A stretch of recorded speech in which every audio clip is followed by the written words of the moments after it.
Authorities are investigating whether a technical fault at a local power provider may be to blame for the largest wildfire. The company is one of the biggest power firms in the state, and it's been implementing blackouts to try and stop the fires from spreading, leaving millions of people without power.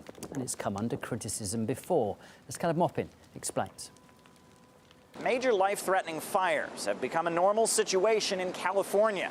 The latest caused thousands of people to flee their homes. Many are pointing to global warming as a potential root cause of the fires. However, they could be ignoring a much closer-to-home factor: negligence. PG&E, which is a utility company that provides electricity throughout the state, has admitted that one of their transmission towers malfunctioned near the site where the Kincaid fire began in Sonoma County. PG&E maintains that it is not necessarily their tower's malfunction that caused the fire, and investigators are currently getting to the bottom of that. But while we're here, let's review PG&E's record.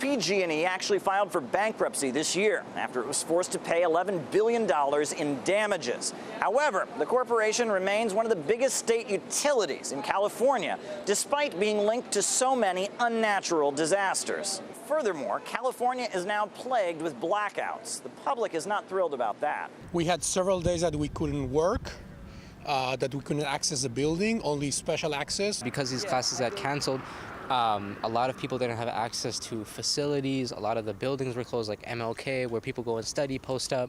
Our business was drastically affected. There were 3 days in a row a few weeks ago, and then also this last Monday. I think PG&E should be held accountable because they are the only power company in this whole area, so they are responsible for that. This company is very ineffective in what it does, and it keeps basically making mistake after mistake, causing fires instead of preventing them, and just basically affecting people's lives. If they're not doing what they say they're supposed to be doing, then I feel like they're liable for it.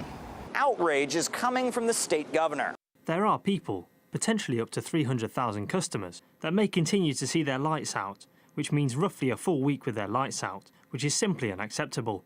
And that goes with the issue of greed, mismanagement, and decades of a utility that didn't focus on you and public safety, but focused on shareholders. Now, Gavin may have loud words, but he also received a $208,400 contribution from the company at a time where they were already facing a felony investigation.